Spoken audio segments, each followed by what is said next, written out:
Hello everyone, welcome to my web development course. In this lesson, I will teach you how to use opacity, reduce, and backshadow.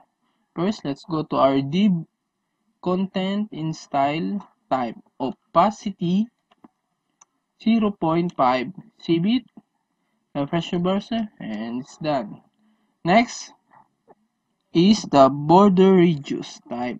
Border reduce, then 200px. Save it, refresh your browser, and it's done.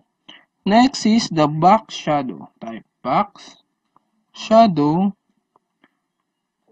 15px, 15px, then 10px, and the color is FFF. Let's put black.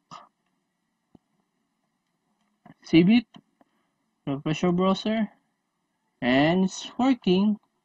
And that's it. See you guys in my next lesson. Thank you.